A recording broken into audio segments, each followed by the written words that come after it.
द्वारकाधीश की जय। श्री गोसाई जी परम दयाल की जय। श्याम सुंदर श्री अमने महारानी की जय। काशी विश्वनाथ भगवान की जय। गौरा महारानी की जय। श्री गणेश जी महाराज की जय। सरस्वती मात की जय। खेड़ापति सरकार की जय। कुबेरेश्वर महादेव की जय। संत सद्गुरुदेव गौ माता की जय। चिंता संतान हंतार यत्पदान्रेणव सुजनं तनीचार्यानं प्रणमामि मुहुर्मुहुः। यदनुग्रतो जन्तुः सर्वदुःखातिगो भवेत् तमं सर्वदा वन्दे श्रीमद्वल्लभनन्दनम्। अज्ञानतिमिरागास्य ज्ञानजयशलाकया चक्षुरुन्मीलितेन तस्मै श्रीगुरवे नमः। नमामि हृदये शेषलीलाचरब्धिशयनं लक्ष्मीसहस्रलाम्बिः सेव्यमानं कलानिधिं। चतुर्भीष्व त्रिविस्तवा श्रीदायते योऽसौ पञ्चदा हृदय मम। बोलो विश्वनाथ भगवान की जय।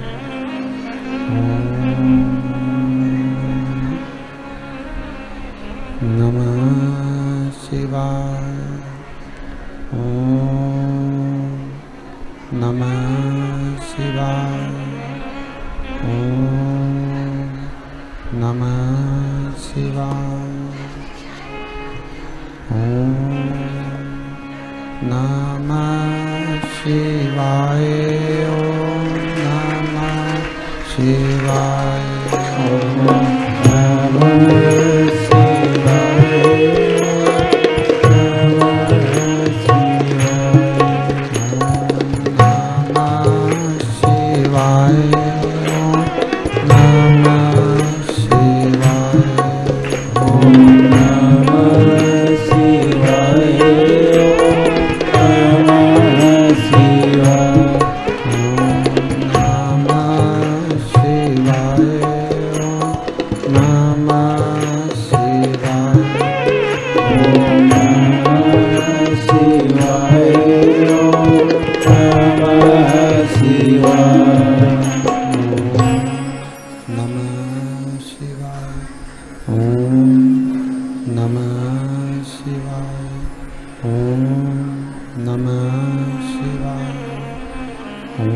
नमः शिवाय।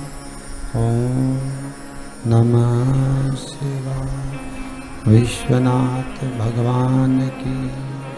हर हर महादेव, हर हर महादेव, हर हर महादेव। काशी विश्वनाथ। ये बक्सा नहीं चल रहा है। ओगड़दानी, त्रिकालदर्शी, कैलाशी, अविनाशी भगवान शिव, जिनकी पुनीत पावन शिव महापुराण की कथा श्रवण करने का सौभाग्य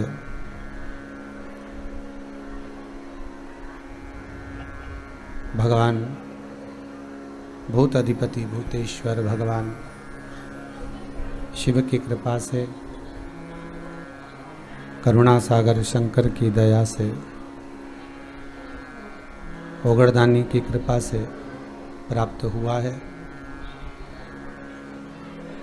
आस्था चैनल के माध्यम से जितने भी श्रोता भाई बहन इस पावन शिव महापुराण की कथा को श्रवण कर रहे हैं, श्रावण का ये पावन महीना बाबा विश्वनाथ की कृपा, दया, करुणा सागर की कृपा, जो बाबा ने ये पावन मौका, अवसर अपन सभी को प्रदान किया है। मैं बहुत बहुत धन्यवाद देता हूँ कि ऐसे पिता पूर्वज सार्थक हैं, स्वर्गीय श्री नारूजी बोंडे, जिनकी स्मृति में श्रीमती निर्मला जी बोंडे इस पावन शिव महापुराण की कथा को ऑनलाइन करवाकर संपूर्ण विश्व का कल्याण कर रहे हैं। बहुरानी श्रीमती सोनम जी बोंडे और विजय जी बोंडे जी को मैं साधुवाद देता हूँ, जो छिंदवाड़ा से इस पावन शिव महापुराण की कथा को करवाकर संपूर्ण जगत का कल्याण कर रहे हैं। बहुत कठिन है मानव का शरीर, और मनुष्य के शरीर के साथ में कठिन है भगवान का भजन, शिव का स्मरण। और यदि परमात्मा ने अगर मनुष्य की देह अगर देवी दी है, तो उस देह के साथ में शिव का भजन होना बहुत जरूरी है। इसको बढ़ाने की जगह इन दोनों को बढ़ाइए। शिव का भजन होना बहुत जरूरी है। पहले भी कहा, बार बार एक ही बात फिर कह रहे हैं, श्वास रूपी शिव इस शरीर में है तो समझ लो कि ये शरीर है, और श्वास रूपी शिव अगर निकल गया, श्वास रूपी शिव चले गया, तो केवल शरीर नहीं रहता, शव रह जाता। और उस शव की कोई महत्वता नहीं। अंतिम बिंदु ही उसका बस यही है कि उसको ले जाकर फिर शमशान में आग लगा दी जाए, भस्म कर दिया जाए, छोड़ दिया जाए, शमशान में ले जाकर उसको जला दिया जाए। फिर अंतिम बिंदु बस केवल वही है।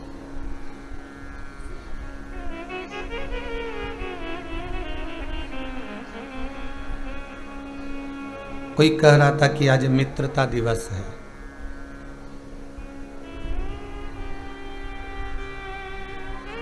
फ्रेंडशिप डे है, मित्रता दिवस।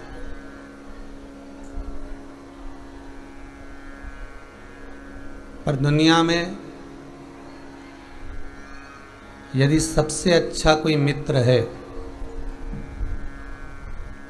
दुनिया का सबसे श्रेष्ठतम अच्छा यदि कोई मित्र है, तो वो केवल एक है, हमारा दुख।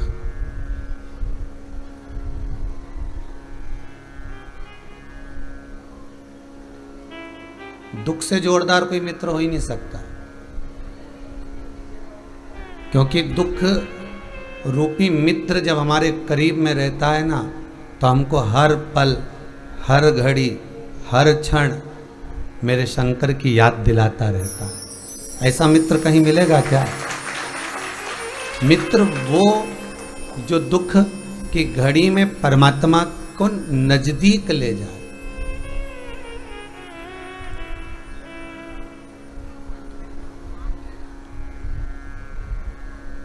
दुख की घड़ी में ईश्वर जब याद आ रहा हो, दुख की घड़ी में जब परमात्मा याद आ रहा हो, दुख की घड़ी में जब भगवान याद आ रहा हो, तो वही श्रेष्ठ मित्र। और हमारा जो दुख है, हमारा जो दुख है, वो दुख हमको परमात्मा के करीब ले जाकर उसकी सेवा करना, उसकी अर्चना करना, उसकी चाकरी करना, उससे निवेदन करना, अभिषेक करना, पूजन करना, भगवान की भक्ति को धारण करना, स्मरण करना, ये वो दुख है जो हमको नजदीक ले जा रहा है।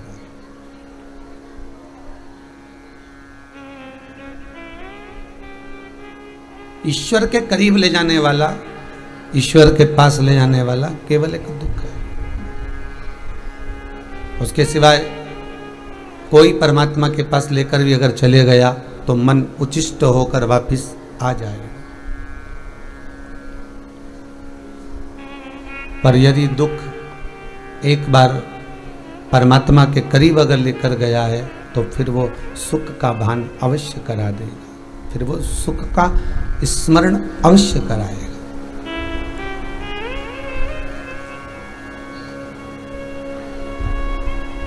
साठ हजार काकाओं का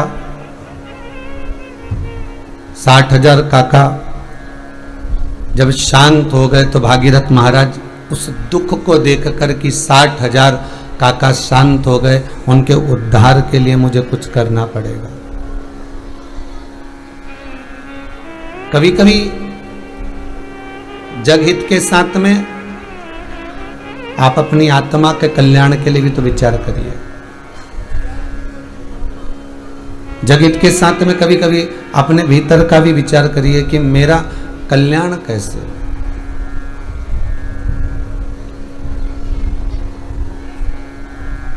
जिससे इस जीवन को सुख का आनंद प्राप्त हो। वो कहते ना, भगवान मेरे इस जीवन का कल्याण ना जाने कब होगा, जिससे सुख शांति मिला करती वह ज्ञान ना जाने कब होगा, वह ज्ञान ना जाने कब होगा, जिससे इस आत्मा को सुख मिले, जिससे इस आत्मा को शांति मिले। हम केवल शरीर के सुख की बात कर रहे हैं। ऐसी का रूम मिल जाए, डनलप का गद्दा मिल जाए, खूब खाने के लिए चकाचक मिल जाए, तो ये शरीर का सुख है, ये इंद्रियों का सुख है।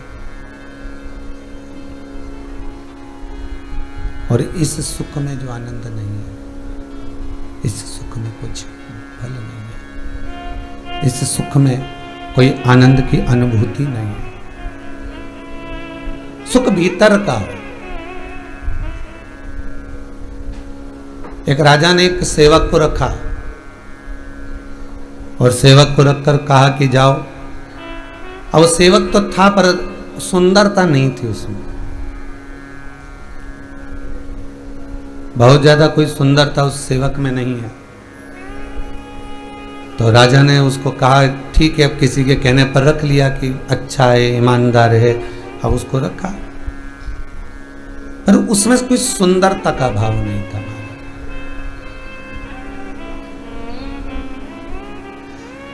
राजा ने फिर भी उसको रखा और रखने के बाद कहा जाओ, आज हमको प्यास लग रही, जरा सा पानी लेकर तो आवा। सेवक गया, सोने के कलश में, सोने के गिलास में, सोने के पात्र में जल लेकर आ गया।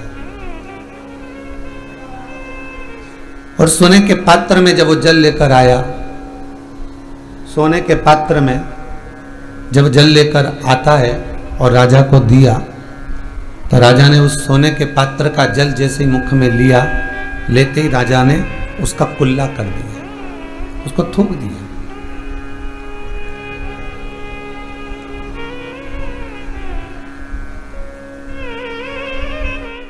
सोने के पात्र का जो जल था, राजा ने उसको थूक दिया। और राजा ने उस सोने के पात्र के जल को जब थूका तो दूसरा सेवक वहीं पास में खड़ा हुआ था, उसने पूछ लिया, महाराज क्या हुआ आपको, आपने ये जल क्यों थूका, किस लिए थूका?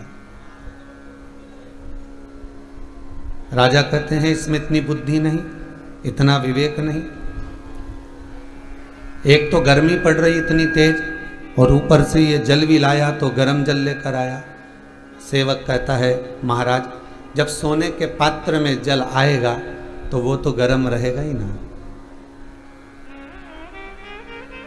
आपको अगर जल पीना ही है, आपको अगर जल धारण ही करना है, ग्रहण ही करना है, आचमन ही करना है, तो सेवक को फिर दूसरे सेवक ने कहा, जाओ अब तुम जो है शीतल जल लेकर आओ। उसने पूछा, शीतल जल तो मट्टी के पात्र में आएगा।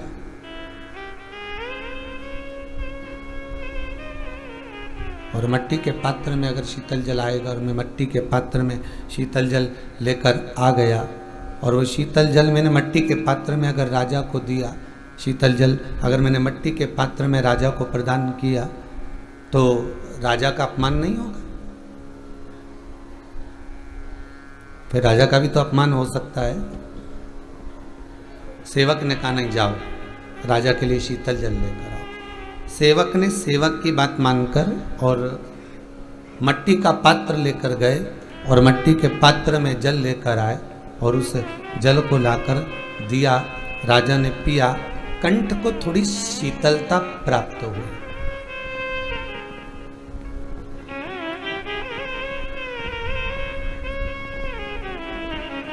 कंठ को थोड़ी शांति प्राप्त हुई, शीतलता प्राप्त हुई। अब विचार करिएगा जरा, हृदय चित्त में उतारिएगा, सोने के पात्र में भी वही जल था और मट्टी के पात्र में भी वही जल था। सोने के पात्र में भी वही जल है और मट्टी के पात्र में भी वही जल है। बस अंतर इतना है कि सोने के पात्र का जल थोड़ा तप गया था, गर्म हो गया था, और मट्टी के पात्र का जो जल था वो शीतल हो गया था।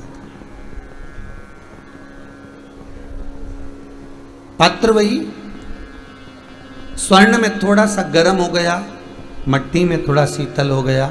बस वही चित्तवृत्ति कह रही है कि जल वही है, भगवान वही है।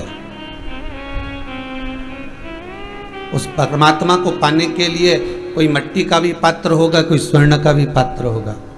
उसी परमात्मा को पाने के लिए कहीं मट्टी का पात्र है, कहीं सोने का पात्र है। अब बस ग्रहण करने वाला चाहिए कि वो ग्रहण कैसे करता है, ग्रहण करने वाला चाहिए कि उसको सुख का भान कैसे होता है। ग्रहण करने वाला उसको कैसे ग्रहण कर रहा है, उसको किस प्रकार से ग्रहण कर रहा है, ये उसके ऊपर है।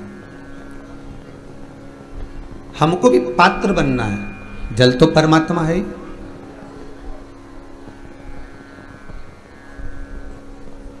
जल तो परमात्मा है, हम कैसे पात्र बन सकते हैं?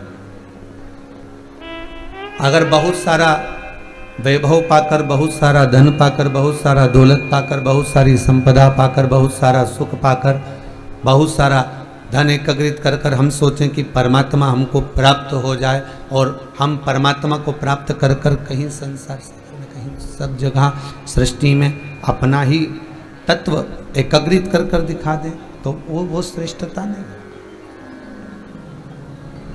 उसमें कोई सुख का भान नहीं है, उसमें कोई आनंद का भान नहीं है, उसमें कोई रस का भान नहीं है हमारा। बस शीतलता का भाव रखना है, तो मट्टी के पात्र जैसे स्वयं को शीतल रखना पड़ेगा, स्वयं को शीतल। और स्वयं की जब शीतलता, स्वयं का शीतलता का भाव जब प्रकट होगा तो परमात्मा को फिर पाने में देरी नहीं लगेगी, फिर परमात्मा को पाने में देरी नहीं लगेगी। वो कहते हैं ना, महादानी महाकल्याणी, महादानी महाकल्याणी नाम तुम्हारा है।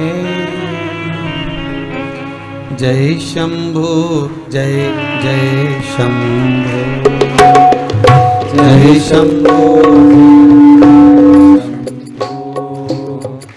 जय शंभो जय जय शंभो, जय शंभो जय जय शंभो, जय शंभो जय जय शंभो, जय शंभो जय जय शंभो, जय शंभो जय जय शंभो, जय शंभो जय जय शंभो।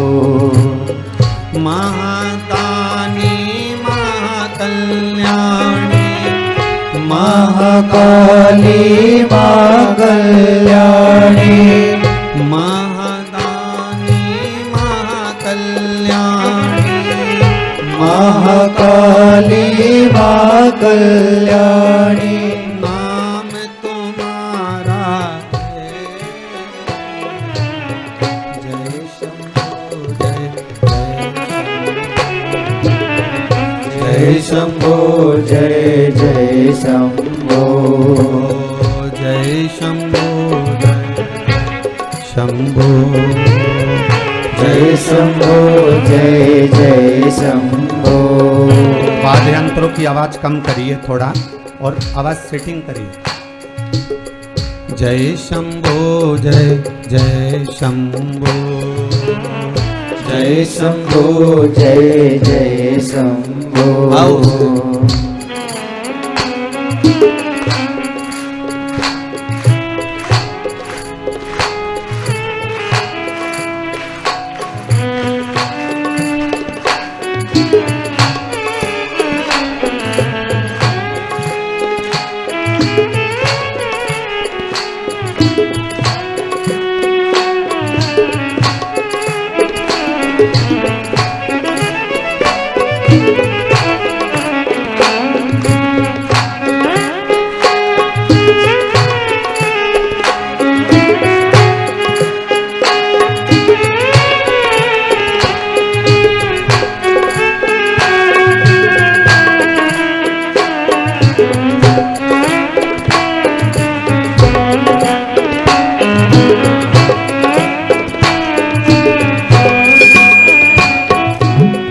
महाकाली महाकल्याणी, महादानी महाकल्याणी,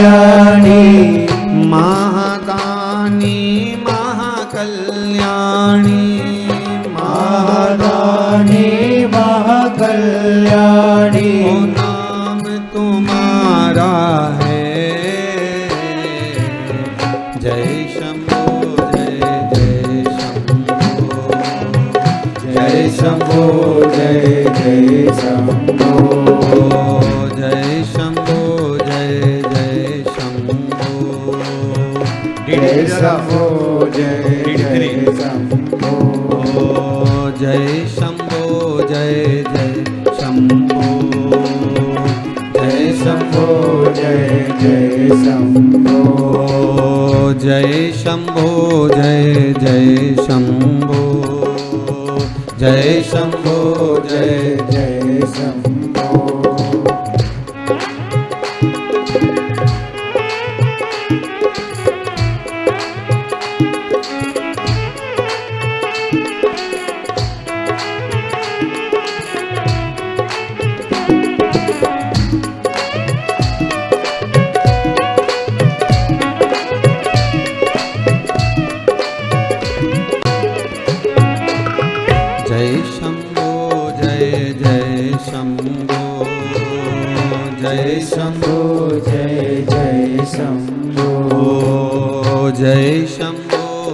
जय शंभो जय शंभो जय जय शंभो।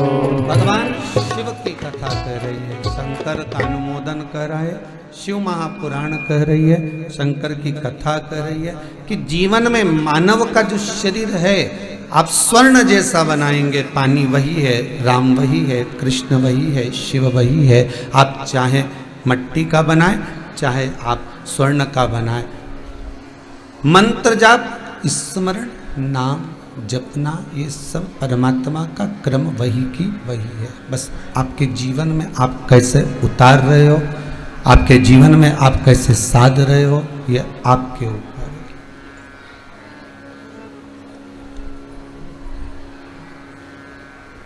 भागीरथ बाबा ने विचार करा कि 60,000 काकाओं का ढेर है, ये राख का जो ढेर बना हुआ है, ये 60,000 जो राख के ढेर बने हैं, ये कोई साधारण है क्या? मेरे पूर्वज जो चले गए उनको कम से कम सुख का भान तो हो जाए, उनकी मुक्ति तो हो जाए, उनका मोक्ष तो मिल जाए। कैसे भी मिले, किसी भी तरह प्राप्त हो, पर उनको मोक्ष मिल जाए, उनकी मुक्ति हो जाए। अब मोक्ष मिले तो मिले कैसे, मुक्ति मिले तो मूल्य कैसे, किस प्रकार से प्राप्त हो? तब भागीरथ जी ने जो पूर्वज करते करते आए थे, गंगा को बुलाने का प्रयास वही किया। एक किसी ने प्रश्न किया है, बड़ा सुंदर प्रश्न है कि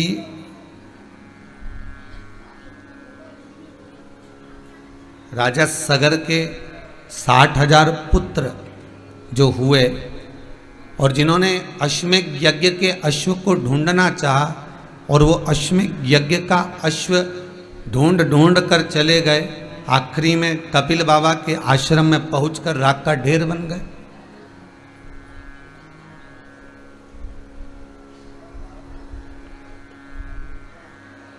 तो ये 60,000 जो राख का ढेर बने हुए हैं, राजा सगर के पुत्र,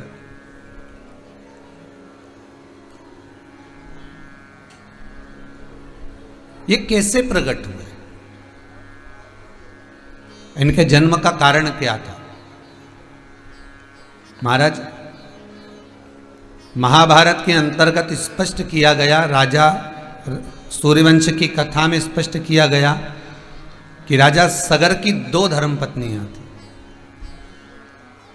कितनी पत्नियां हैं? 2।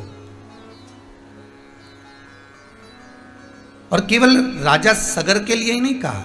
अगर आप श्रीमद् भागवत कथा को उठाकर देखेंगे तो उत्तानपाद की भी 2 धर्मपत्नियों का वर्णन आता है, सुनीति और सुरुचि। एक नीति का मार्ग प्रशस्त करती है, एक रुचि का मार्ग प्रशस्त करती है। एक नीति को दर्शाती है, एक रुचि को दर्शाती है।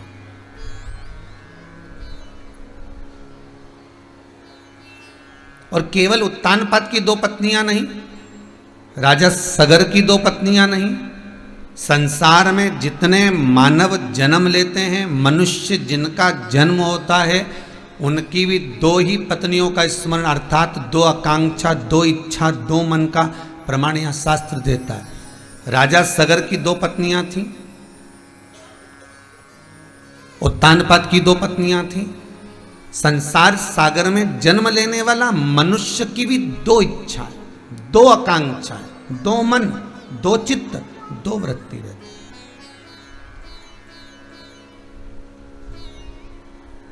जितने आस्था चैनल पर कथा सुन रहे हो, जितना फेसबुक यूट्यूब पर आप कथा श्रवण कर रहे हैं, आपकी भी 2 इच्छा, 2 आकांक्षा, 2 मन, 2 चित्त, 2 वृत्ति। एक मन कहेगा चलो कथा चालू होने वाली है, टीवी चालू कर लो।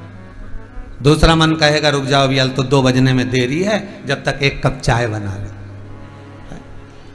नीति का मन कहता है कि कथा चालू कर लो, रुचि का मन कहता है कि थोड़ा रुक जाओ।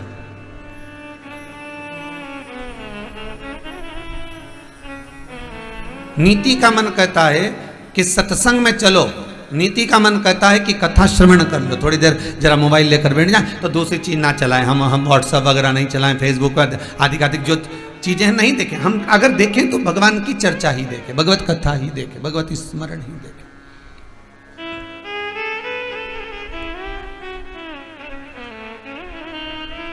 एक नीति का पथ है, एक रुचि का पथ है। नीति परमात्मा की ओर लेकर जा रही है, रुचि संसार की ओर लेकर जा रही है। सगर की भी 2 धर्म पत्नियां, राजा सगर, एक का नाम है कौशी, दूसरी का नाम है सुमति। एक कौशिकी है, दूसरी सुमति है।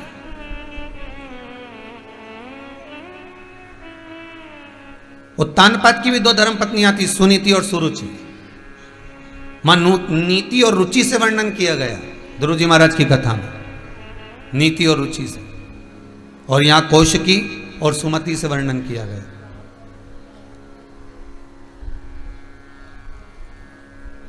कौशिकी के गर्भ से संतान नहीं हुई, तब सुमति से विवाह किया गया। देखिए कितना सुंदर प्रसंग कहा गया है शिव महापुराण में कि मान लो, फिर वही वाली बात आ गई जो पहले कहा था कि एक से तलाक ले लिया, मान लो कि हमारी इससे नहीं बन रही और हमने इससे तलाक ले लिया, तो क्या ये जरूरी है कि आपने जिससे तलाक लिया और तलाक लेने के बाद फिर दूसरी बार विवाह करोगे तो अच्छा ही मिलेगा? ललाट पर भाग्य में जो लिख दिया गया है उसको कोई मिटा सकता नहीं है। बस इतना जरूर है कि कर्म का भोग मनुष्य जो भोगे वो प्रसन्न चित्त में भोगता रहे। तो परमात्मा भी कहता है कि दुख भोगते भोगते भी तेरे चेहरे पर अगर प्रसन्नता रहती है तो परमात्मा भी कहता है कि अब इसको दुख मत देना, क्योंकि दुख में भी मुस्कुरा रहा है। इसलिए परमात्मा भी दुख नहीं देता, फिर भगवान दुख प्रदान नहीं करता। अरे मीराबाई को जहर का प्याला दे दिया और मीरा बड़ी प्रसन्न होकर जहर के प्याले को लेकर बड़ी मुस्कुराती हुई नाचती गाती भगवान के चरणों में जाकर वो जहर का प्याला रखकर भगवान से कहती है, गिरधर गोपाला बड़ी सुंदर खीर बनाई है घर के लोगों ने, लो खा लो। अब उसको नहीं मालूम कि जहर का प्याला है, आप पा लीजिए। सांप का पिटारा भेजा और कहकर भेजा कि इसमें फूल की माला है भगवान के लिए, ले जा। क्योंकि सबको मालूम था सवेरे सवेरे जब फूल की माला निकालेगी और भगवान को पिनाएगी तो मीराबाई को जैसे ही निकालेगी वैसे ही सांप डस लेगा। सांप डसा और ये मर जाएगी, सर पर डसा और मरी, मृत्यु इसकी निश्चित हो जाएगी। सर्प के डसने से वो मर जाएगी। शिव महापुराण की कथा को जब प्रारंभ करते हैं तो आपको उसके महत्व में श्रवण कराया जाता है कि 3 तरह से मरे हुए व्यक्ति का मोक्ष नहीं होता। पहला पानी में डूबकर मरा हुआ, दूसरा सर्प के डसे से मरा हुआ और तीसरा स्त्री के हाथ से, नारी के हाथ से मरा हुआ। 3 तरह से मरे हुए व्यक्ति को मोक्ष नहीं है, 3 तरह से मरे हुए व्यक्ति को सुख का अनुभव नहीं है, 3 तरह से मरे हुए व्यक्ति की गति नहीं है। अगर वो 3 तरह से किसी भी, चाहे वो पानी में डूबकर मरा हुआ हो, चाहे वो सर्प के डसे से मरा हुआ हो, चाहे वो नारी के हाथ से, स्त्री के हाथ से मरा हुआ हो, तो अर्थात उसकी गति का सुख नहीं होगा।